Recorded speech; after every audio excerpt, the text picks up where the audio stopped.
8, 7, 6, 5, 4, 3, 2, 1.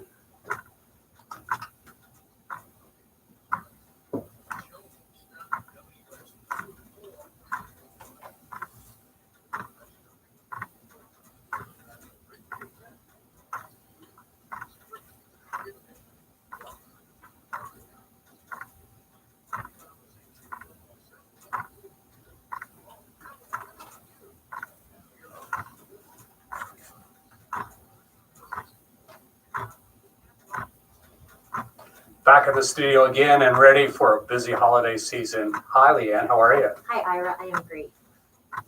Leanne and I, we haven't recorded a show in a couple weeks. Leanne and I were away at a conference together up in Amelia Island. It was a great time. It was a nice conference, wasn't it? It was a really nice conference. I had just come off of a long family vacation, and I was thinking I was headed into like this intense CME event, but the intense CME event was being held at the Amelia Island Ritz-Carlton. So like it was really slumming it. I mean, I had like an oceanfront view and breakfast in bed, and I tried to leave those details out, telling my husband how terrible this CME conference was. So grueling. Yeah, the lectures were good. We told everybody they were brutal. Yeah, so they were brutal. They were brutal. It was a great conference. We have it there every year. It was so fun.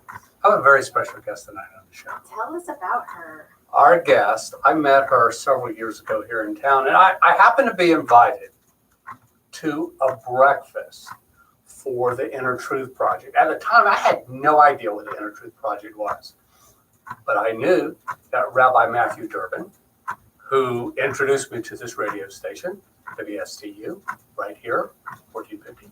Okay. Rabbi Durbin gave the invocation at that breakfast. And it was an incredible invocation. It was an incredible breakfast. I learned so much about the Inner Truth Project that I became a supporter of the Inner Truth Project. And we are so lucky today to have the founder of the Inner Truth Project right here with us, Mindi Fetterman. Good morning. Good morning. How are you? Oh, I'm fine. And it's been quite the interesting month. And I know you're busy. And thank you so much, Mindi, for taking time out of your busy schedule to join us here and inform our listeners about the Inner Truth Project.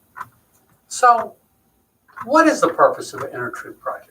Well, before I tell you about the Inner Truth Project, I just want to say thank you for having me on the radio to both of you. And I'm actually glad that you just shared that story about the breakfast, because I didn't realize that was why you got behind us and started supporting us. I thought it was just because you liked my other half, which is why I sometimes am able to get people interested. So I'm glad to know it was just on my own merits, and our board member, the rabbi, was a board member at the time. So the Inner Truth Project is a nonprofit that serves the entire Treasure Coast, and we work specifically with survivors of sexual trauma.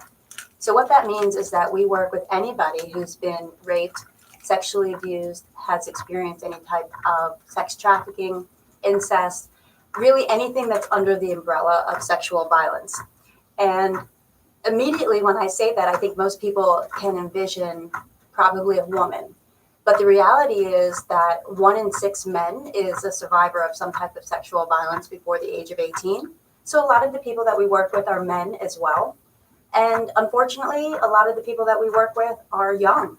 So we have survivors that are as young as age 9, because we have a teen and a preteen program as well. So what we do is we offer individual therapy. We do group support, group therapy. We do writing workshops. We do art therapy, equine therapy, which is therapy with horses, which is pretty cool. I can tell you about that in a little bit. We do trauma-sensitive yoga, which is very important to have somatic types of therapy. A lot of the mental health agencies in the community take the bottom-down approach, working with, CBT or, the cognitive behavioral therapy and different types of therapy in that same vein. While that is so important, if we're not working on our body where the trauma actually happened, which as doctors is connected to why so many people have gastroenterological. Yes, I can never say that word. They have issues in their gut. They have issues with their nervous system. You know, so many things connected to their physical being. So if we can't actually help people who've experienced sexual trauma get back into their body and reconnect with themselves in that way, they're not going to be open to the other types of therapy. So that's a little bit of what we do. Well, we're going to get into some of this in just a moment. And we often say on the show, when we talk to different guests who work with organizations, that you can't do it alone, that it literally takes a village to put all this stuff together. So you started this from scratch. How did you go about doing that? I did start it from scratch, and today it very much does involve the entire community. So it's great that you pointed that out. But I started the Inner Truth Project because myself, as a survivor, I was molested when I was very young, and then drugged and gang raped when I was 16, raped again when I was 23. And having experienced so much trauma at an early age, it was really hard to find the appropriate type of care to really feel like I was supported and that I was worth getting the help that I deserved. So it really wasn't until I was an adult that I started to heal. And when I started to get the support that was appropriate for the type of trauma that I experienced, I wanted to make sure that other people were getting that same type of support, because I was hearing the story that I lived back at me all the time. So making lemonade from lemons. Literally. How do you, first of all, survive an encounter like that and then go on to want to help other people? What drives you? Well, the first part of your question, how do you survive an encounter like that? Unfortunately, in my world, when we're working in the criminal justice system or in the medical field, we're referred to as victims. I don't think that we're victims. I think we've all survived. So in order to get through an experience like that, a lot of us disassociate. A lot of us just succumb to the violence that we're dealing with. I don't know that it's really by choice that we've survived it, but we have. And having gone through a lifetime of these experiences and then going down this hole of drugs and alcohol and depression, suicide attempts, I was fortunate enough to come out through the other side and have a support system, who's now my husband and his family, and realize that I was worth saving. And so I don't know that I had the resiliency naturally. I don't know that I felt like I had the fight in me naturally, but I was so fortunate to find people around me who believed in me. And once I had that gratitude for where I was today, it was only natural to give it back to other people. And, I'm less familiar with your organization, but from your website, it seems like you are conveying the message that you want to empower the people. I mean, you talk about making sure that survivors know that this is something that was done to them, that they didn't deserve it, and basically trying to empower people to speak their truth. And you believe that's a big part of the healing? Absolutely. So really what we're doing is helping people flip the script, so to speak, on their life, because a lot of people become so used to playing the role of the victim because that's all that they know. But once we help people realize that they don't have to be the victim, that there is a way to live beyond the trauma and that it doesn't have to identify them, they can become truly victorious in their own life. So whether they choose to use the word victim, survivor, or whatever it is, it's just changing how they approach their everyday, so that they don't have to actually feel like everything happens to them because they deserve it in a bad way. And that's really taking back your power and living in a more purposeful way.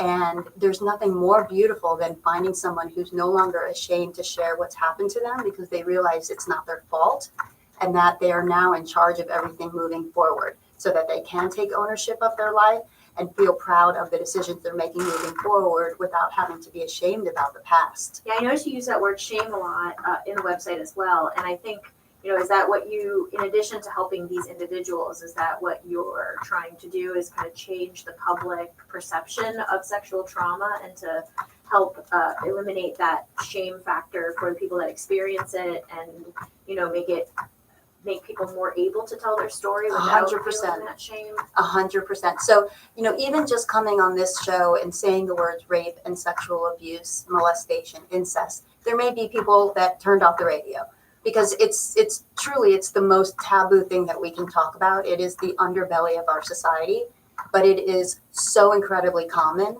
and it's in every single neighborhood. It's on everybody's street, and it's not talked about because it brings so much shame, because everyone feels that if they've experienced it, they somehow have done something wrong. So I am on this mission, so to speak, is to just talk about it as much as I possibly can, because when somebody is able to say, this happened to me too, and we come in all shapes and sizes and colors and from every corner of the community, then it's no longer our burden to carry. And then we can start to heal. And that's how we start to change the societal vision of what sexual violence is and how we can actually deal with it.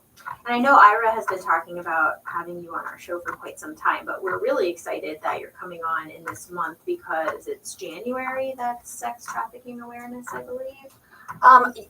I'm embarrassed to say I don't know, because and I think we're seeing, we definitely are using that term more publicly. And I know that I was watching the news the other day, and even the local news is talking about preparations for Super Bowl, because apparently Right. Super Bowl is a big Super Bowl's time.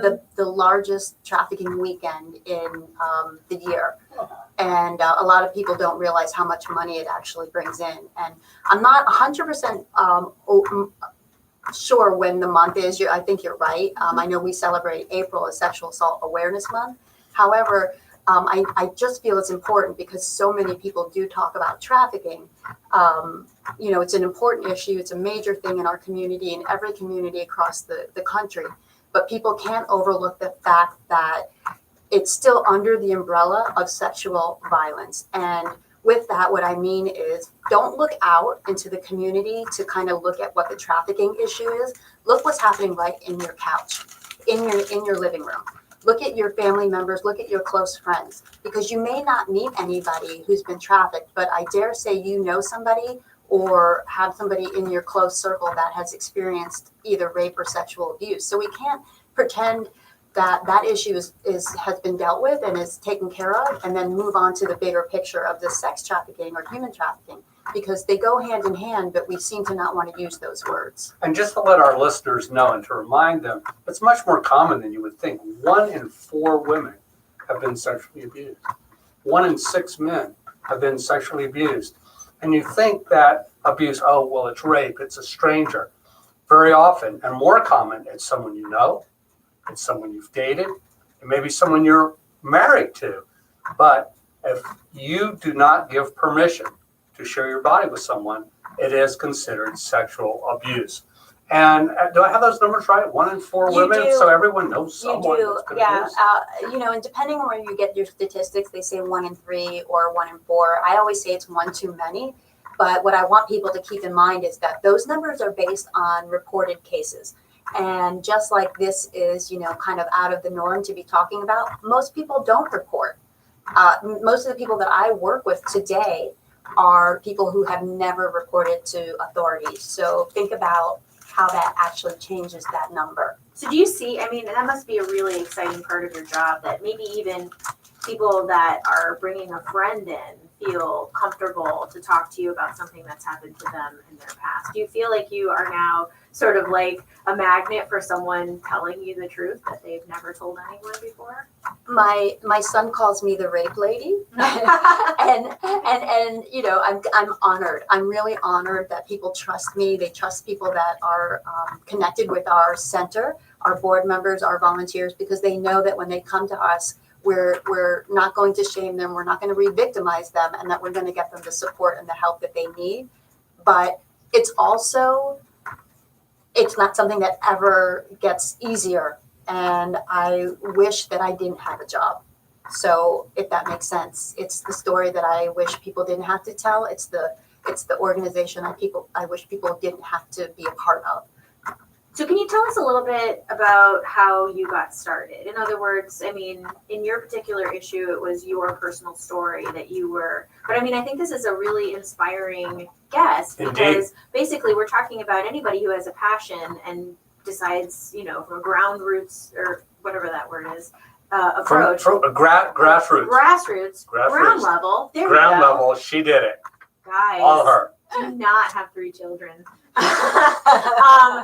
Anyway, a grassroots approach to addressing what's happened to you and bringing help to others. How did it start? I mean, like, what was your first night that you said something's going to change and I'm going to be the one to change it? And this is how I'm going to do it. Okay, so the real truth is that my husband was a former state representative, and I had been sharing my story in my small groups in my recovery community from drugs and alcohol.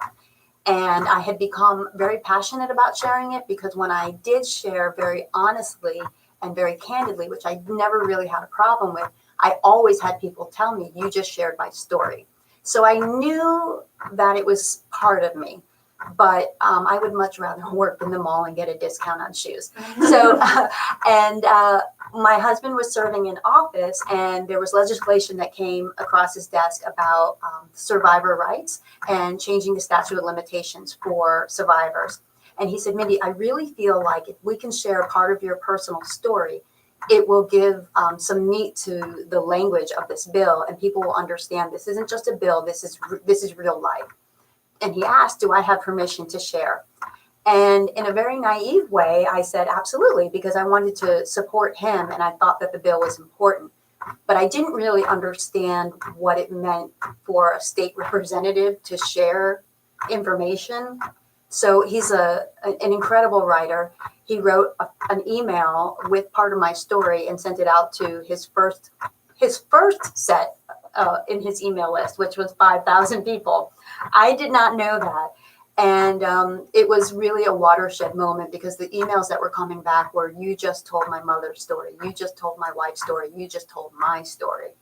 And then he stood on the floor in the Capitol and shared. And it was the same thing.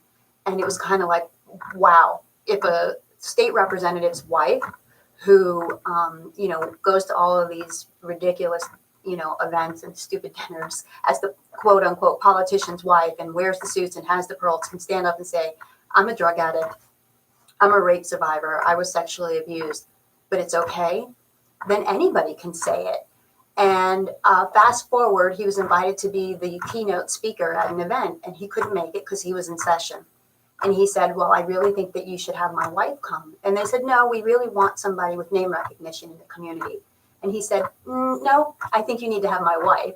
And they went back and forth, and he's pretty persuasive, so they invited me.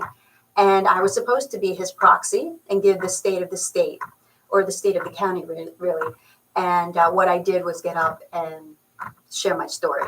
And it was the first time I did it locally, and it was the first time I did it in a room filled with my peers and community leaders. And in that afternoon lunch, there was a line out the door of people coming to me that were saying, I never knew, but thank you for helping me realize that I can get help. And there was one woman that came up to me, and she was 78 years old. She's a bus driver in St. Lucie County for the school system. And she said, I've been married for 50 something years. I have 6 grandkids. I was molested my whole childhood, raped twice, and I've never told a soul until right this minute telling you. And she was crying. And I thought, this is not okay. I can't be the one and only person you tell, and it can't be here in the middle of this luncheon. And that was the beginning of trying to do the research on where are the services? Where is the space? What do we do?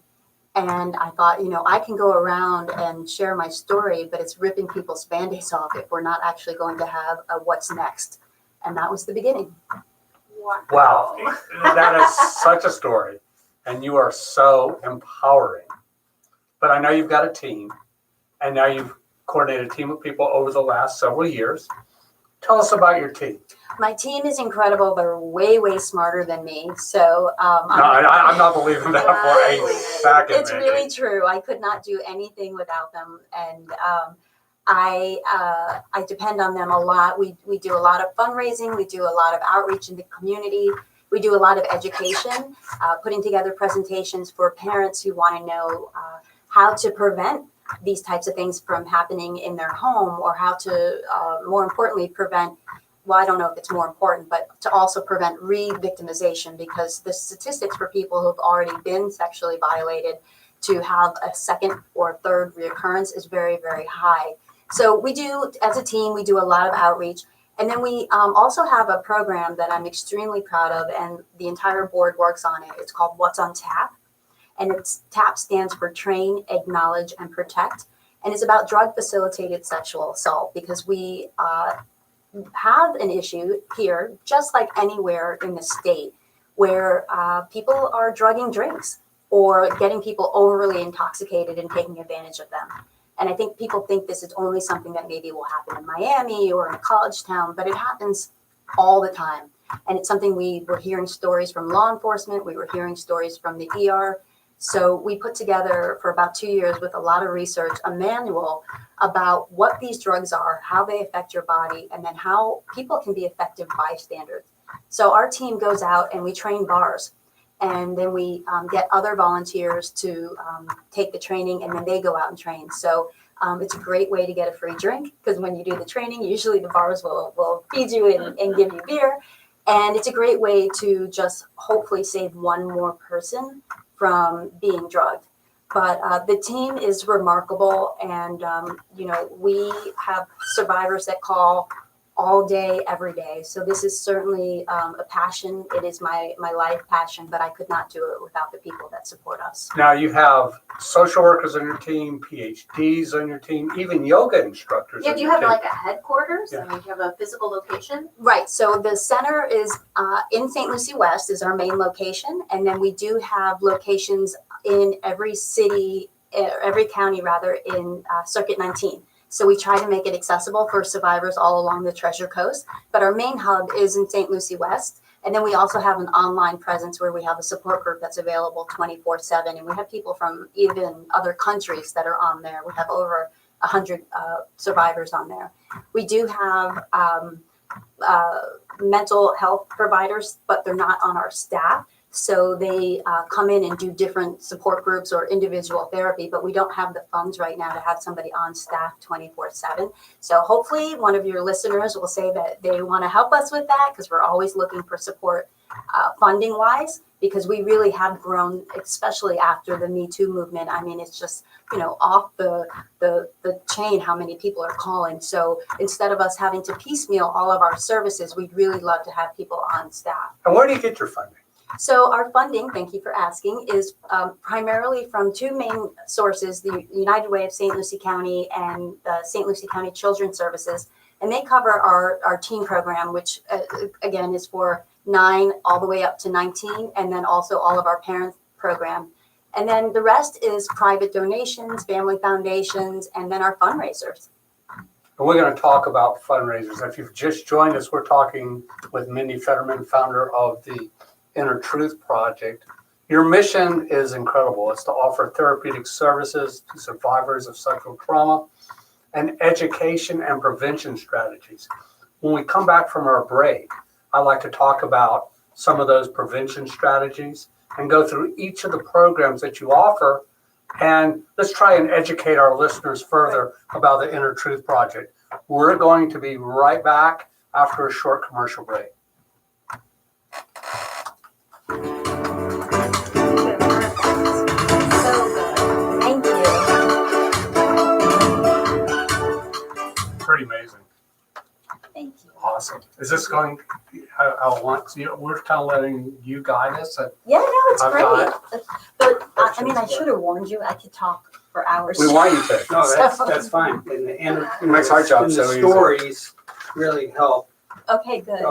make it. So this is kind of what I want to touch on. Okay.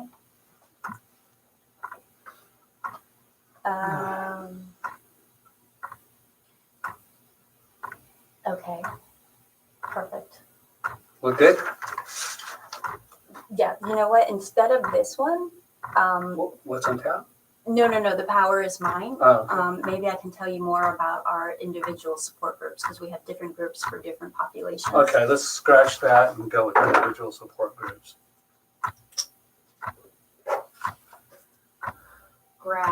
Grassroots. Ground level. Hey, you asked me to bring on a good guest, right? Listen, I can't say gastroenterology, Enterology. so I'm madly in GI love. distress. GI distress. Oh, that's so much easier. I love Dr. Kapler because Isn't he great? I was on the phone with him for a while today. yeah, but you probably didn't talk to him about stuff I talked to him about. I did.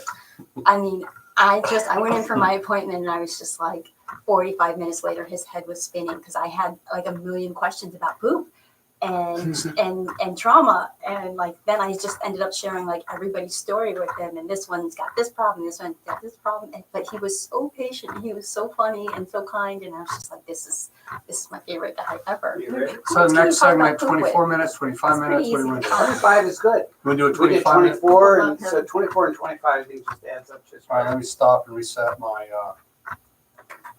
okay, so, His wife is pretty great. Well, I don't know I don't know her. if she's philanthropic. She might be. might be. You want to lead us back in after the break? Sure. Okay, so, we left off, talking about funding, we talked about the staff. We'll start with the current programs, we'll talk about man at Cure. Yep. Spell man, You need to talk about that. Cure, okay?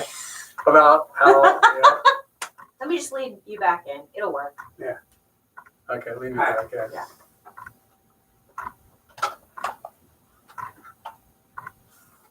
Ready? Okay.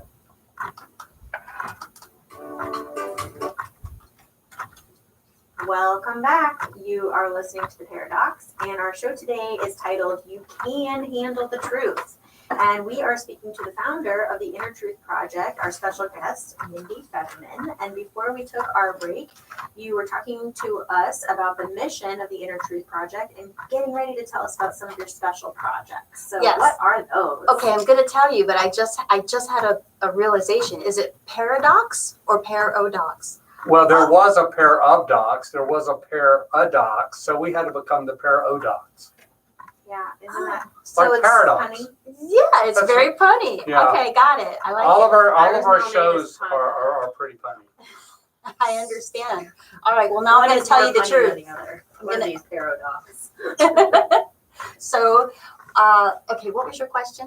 Your projects. The projects. Okay, so Which are kind of punny in and of themselves. They are but They are. Okay. they are kind of punny. So one of the things that, I think, we said this earlier, is that when we first say something about rape or sexual abuse, and often when I give presentations, I'll share a story and people, I'll ask them to close their eyes and I'll say, what do you see? And they'll share that they see a girl or they see a woman. And what I'm usually sharing is a survivor story from one of our male clients. So one of the things that's so important to me is for the community to understand that not only do we have many, many men who have been victimized either as children or as adult men, but we also love men.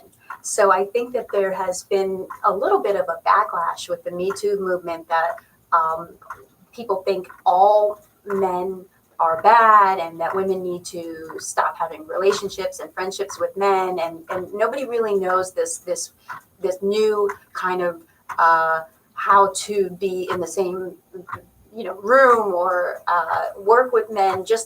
It's just become very gray and cloudy. And the reality is men are not rapists. Men are great. It's a small minority of men that are doing a majority of the crimes. Most of the men are really phenomenal. So we have to empower men to be part of the conversation instead of turning them off and thinking that all of us women hate all of the men, because it couldn't be further from the truth. So there are a couple of different programs and projects that we've kind of created to try to engage more men. We have to raise phenomenal men and we have to engage the men that are in our lives now, because let's be honest, those few men that are doing all of the crimes, we can't stop our world of violence unless we actually engage men, because most of the perpetrators are male. So that's where we start. So one of the things that we created was the Manicure program, and it's Man I Cure. Men can be the cure for stopping sexual violence. And the idea was to get as many men as we could to paint one fingernail. See the manicure, Man I Cure. Oh, yep. Take one fingernail, paint it, and then take a picture of themselves showing, they're using their hands for something good as opposed to some type of violence. And then post a picture, pass it on, ask other men to do the same thing, and then create this campaign that went viral. So unfortunately, we stopped doing it because there were other organizations that were doing something similar, but I think we got the idea across that men needed to be part of the conversation. Now we're doing something different, and as you had mentioned, you met me at a breakfast. Correct. Which I don't think is true, but that's okay. So we're doing another breakfast in April, which is Sexual Assault Awareness Month, and it's only going to be for men, and it's called Bagels and Bow Ties. And we are bringing in a keynote speaker named Timothy Massou, who's a speaker that goes all around the country speaking to corporate entities and on college campuses. And he speaks about the culture of violence, how to get men engaged, changing the conversation, and so that we can be partners. What's been the reception for that? We just started. Okay. We just started. But in general, I mean, when you I can imagine that it's probably pretty positive reception when you say we're pro-man. We can be. What's the reception? Because I asked you. Well, I think the reception for me, being a physician and knowing Mindi as well as I do, and knowing how much I support the Inner Truth Project, the reception has been great. Not only do I support the Inner Truth Project, I know many people who have been victims of sexual abuse and violence and who go to support groups at the Inner Truth Project and understand how important it is. So for me and us promoting that on this show, we're there. We're 100% for it. So tell us, when will this first Bagels and Bow Ties be, and where will it be? It's going to be April 1st, 2020. It's going to be at the Ken Pruitt campus of Indian River State College in St. Lucie West. We already have all of our bagels donated by Bagel Brothers in Tradition, which I'm excited about. And of course, they're the ones that distribute bagels all around Stewart. So I don't know if you've had their bagels. They're delicious. So if for no other reason, if there's men listening out there, it's a great opportunity to wear a bow tie and have a free bagel. And, feel a little empowered with other men that you're taking a stand against something that is literally woven into our society, but we're not powerless. We need to stand up to it and figure out how can we change our language? What are the things that we can identify in our behaviors, and what actions are really right in front of us that we can take? Yeah, and I think that has been one challenge of the Me Too movement is that, so many things get lumped into anti-female behavior that I almost feel like men are like, geez, I could mess up almost just talking to a group of people. Right. And so I imagine that this is probably received well because, most of the men that we know are interested in protecting people, not just women, but people. Absolutely. And that this is a way to say, I'm on this side of this equation. I'm with you. I'm not a potential perpetrator. I'm with you. Right. And I think what's important also to teach men, because men that I talk to don't realize this, is that rape, it's not about sex. It's about power. And it's about making someone submissive to you. You want to expound on that for us? No, you're absolutely right. I mean, you actually both made phenomenal points. One, it is a human issue. It's not a political issue. It's not a men's issue, a woman's issue. This is about all of us as a community. Every single person is involved and is in some way impacted by sexual violence, number one.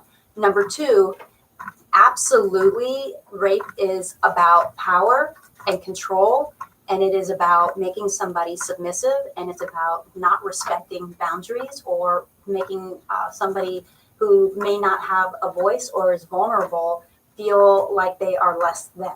And we need to start teaching about empowerment, using our voice. We need to talk about really what consent is because the language and the lines are very blurry. And it all starts with how we teach our young people and how we communicate as adults because they observe and see everything. Well, we wish you a lot of luck with the bow tie event. Hopefully the first of many Thank you. bow tie events. And let us know, as co-host of this show, how we can help you promote Absolutely. that. Because Thank we'd you. love to do that. Tell us about some of your other projects. So one of the things that we have coming up on January 3rd, Friday, January 3rd, is Take Back the Night. That's something that we've done for several years. It's not an original idea to us. It's something that's been going on around the country probably for about 40 years. Take Back the Night is typically an event that is in response to some sort of violent event on a college campus, but now it has started to be more of a community event. So when we opened the Inner Truth Project, we realized that the closest college that we had was Indian River State College. And though they had a very small dorm life, they still had a lot of the same types of issues that any college would. And they didn't really have the student population to put on an event like this. So we wanted to, as a community, show the college that we as a organization were supporting the college students to teach them they don't have to be afraid to go out at night. They can use their voice and it's okay to share their stories. That's how it started. We did it as a community event, but we ended up getting tons of the college students and then all different types of people from all over that came, and it grew and it grew. Basically what it is a march through the streets, actually reclaiming the streets as our own, that no matter what's happened to you, you don't have to be afraid to go out. But then it ends with a speak out.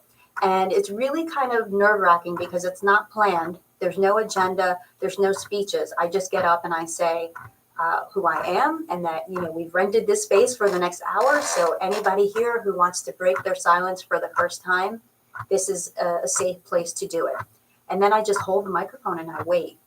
And every time we do it, I don't know if anyone's going to come up, but usually we have to cut the line because there's so many people. And one year there were a group of the guys with the berets.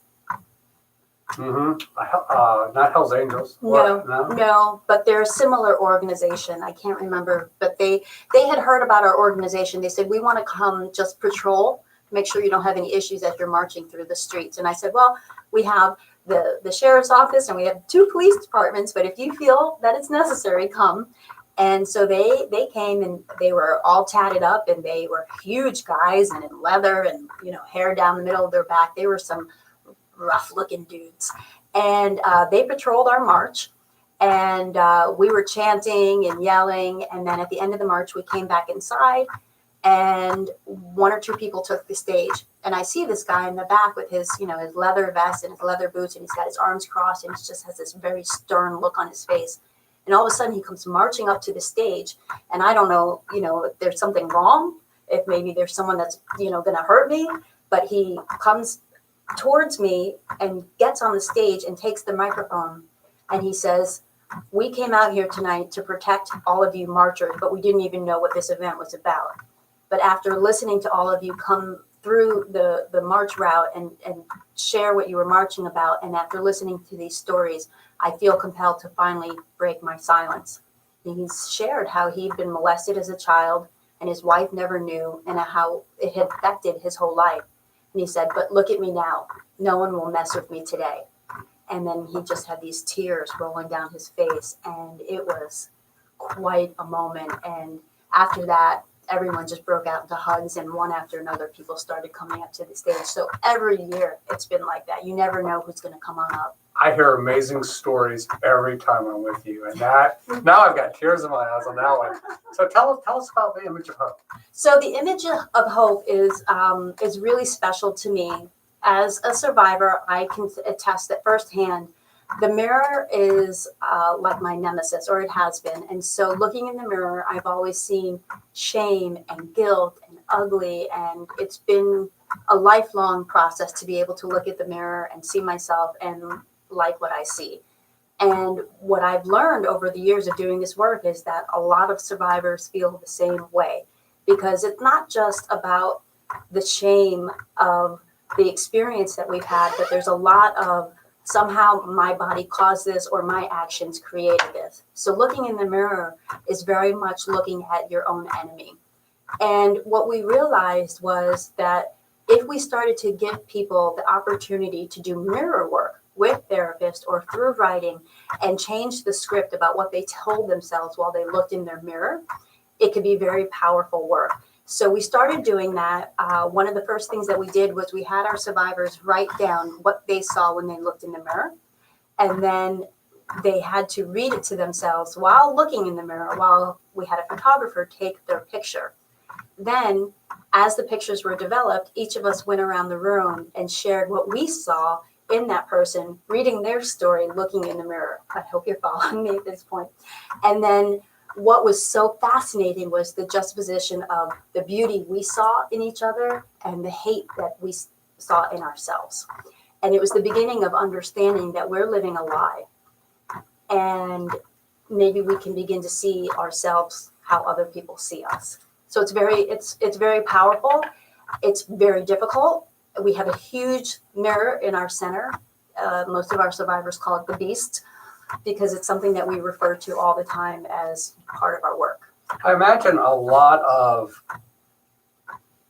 the feelings people go through after sexual abuse and trauma are very similar to Elizabeth Kubler-Ross's phases of grief. You know, anger, denial, maybe acceptance, bargaining with yourself. There's a lot of embarrassment and guilt there.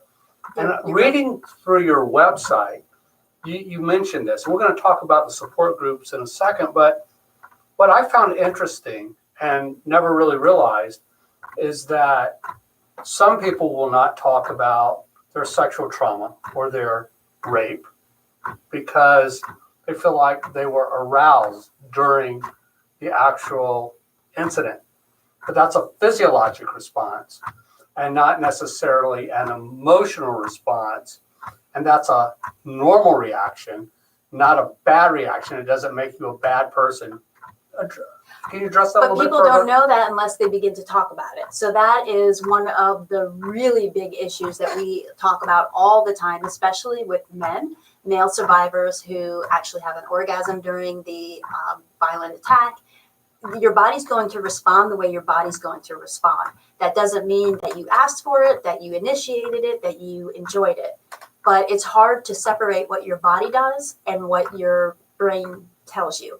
And that goes back to what I was saying before, is that a lot of survivors, myself included, we look at our body in some way as the enemy. And that's why we separate from our body.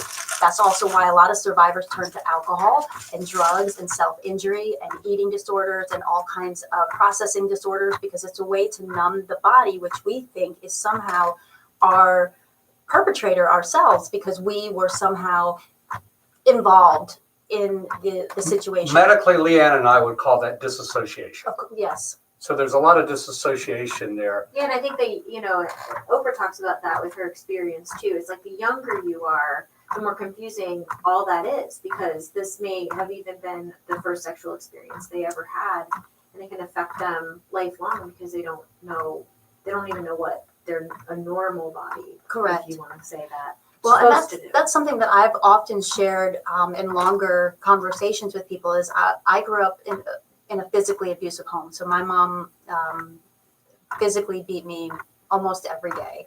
And so when I was beginning to be molested by her boyfriend, it was the first time that I had any physical interaction with an adult that didn't hurt and felt good. So I didn't know that it was wrong. I didn't know that it was inappropriate. I knew that I was getting positive attention, that I was being told nice things about myself, and that my body felt good.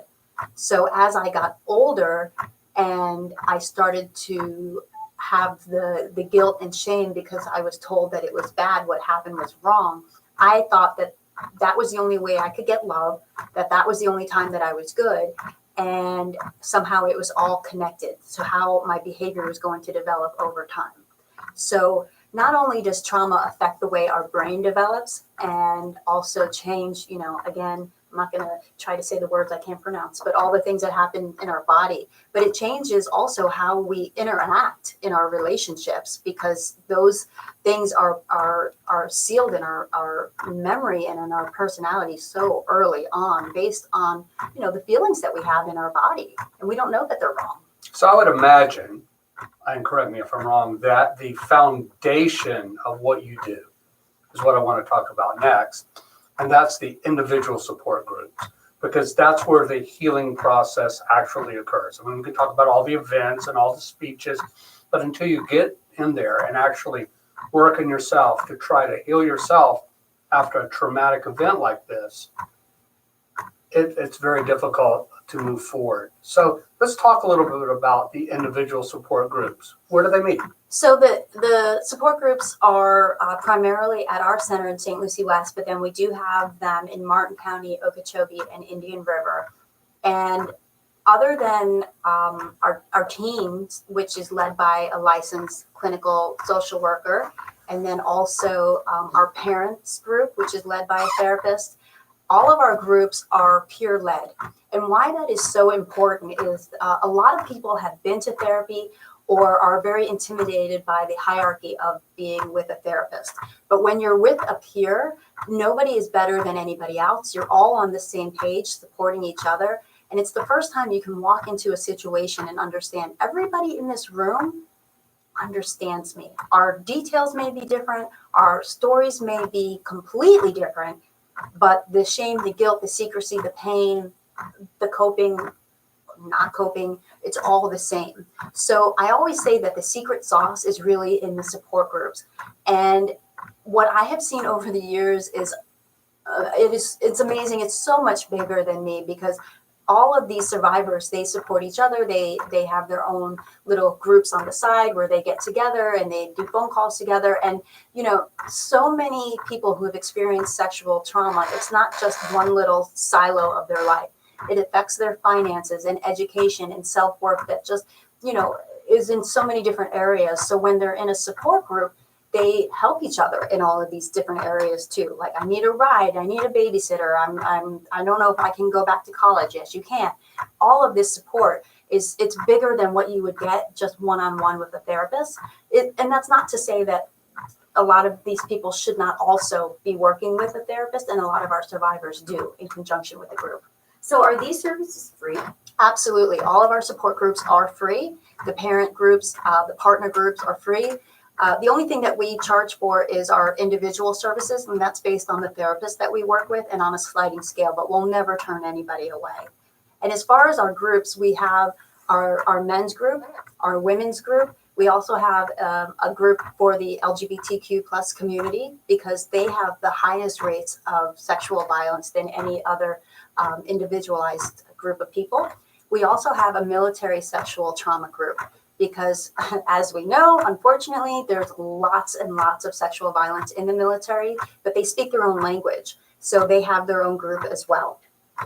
Self-defense. I would imagine people ask you all the time, do you offer any forms of self-defense, or do you refer for self-defense training? So this can never happen to me again. Right. So I'm so glad that you asked that, because it's one of my favorite things to talk about. So we do at our center, one of our board members is from the sheriff's office. So she provides RAD classes, and RAD is rape, aggression, defense classes.